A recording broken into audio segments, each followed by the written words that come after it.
Hello everybody. I want to follow up on the grading of Essay 1 for you and just kind of guide you as to what my expectations are with regard to my comments and how we're moving into Essay 2 here. So I'll just talk briefly about performance on the first essay. There are 55 students in the class. Of those, 30 submitted drafts. The large majority of those who submitted drafts did very well on the essay. Those who didn't do so well. And so I would say that mathematically those who did submit drafts were overall in about the B range, and those who didn't were in the 0 or F range. So the point here is that, look, this takes work. And there were many A's, but you have to go through multiple drafts. You can't just open up the prompt the night before and do this. Even I couldn't. There's a lot of material that we're trying to work through.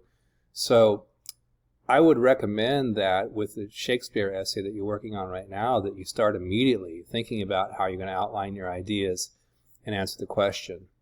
And if you didn't do so well in the first one, I've had an opportunity to meet with a few of you, and it's been wonderful.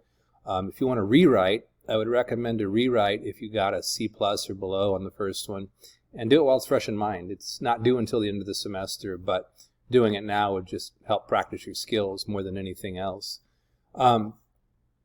So just generally also, some of the things that were lacking in the first essay, despite what I just mentioned about going through multiple drafts, it's clear that some of you aren't going through the modules in their entirety as well. To understand the notes and videos on Hook Stakes thesis format or claim support reasoning format, the intro and the body paragraphs, and MLA form for that matter too. And you've got to go through all of the modules in their entirety, every video, all the little suggestions and the tips for success. Please watch them, and more than once. They're there for that reason. It does take some reflection to go through them. I'm seeing students who still logged on for maybe an hour and a half sometimes for the entire 5-6 weeks we've been here. You know, you probably need to work about 4 or 5 hours a week to make this work for you guys in terms of passing the course. So, please kind of reinvest yourselves if you're in that category of somebody who's not going through the modules to understand the flow, to understand the notes. It might be preaching to the choir, but it's absolutely necessary for you to do. There's just no way to be successful. Now on Essay 2, you've got to learn the terminology that's in there for the rhetorical terms. You've got to read the student essays, but the structure of your intro, your body paragraphs, your conclusions won't change from paragraph 1, just your purpose.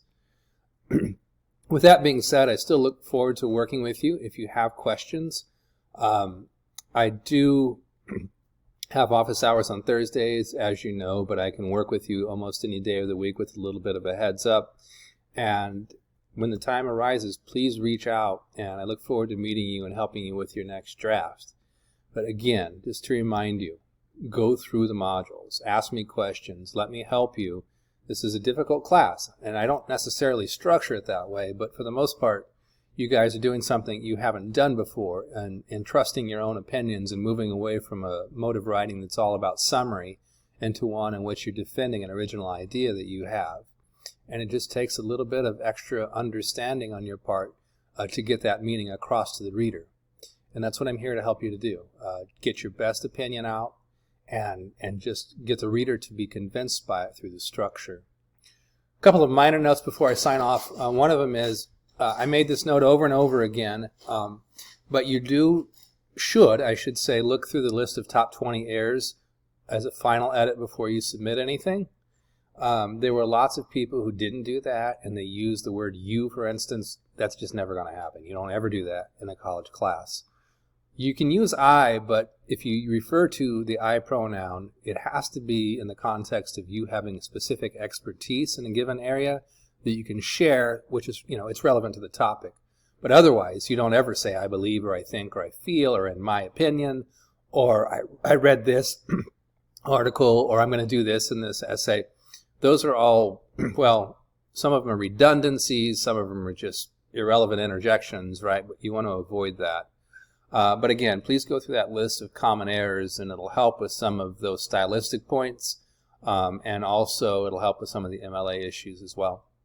All right, so I'm going to sign off for now. Again, reach out to me when you're ready, and I look forward to working with you. Have a good afternoon.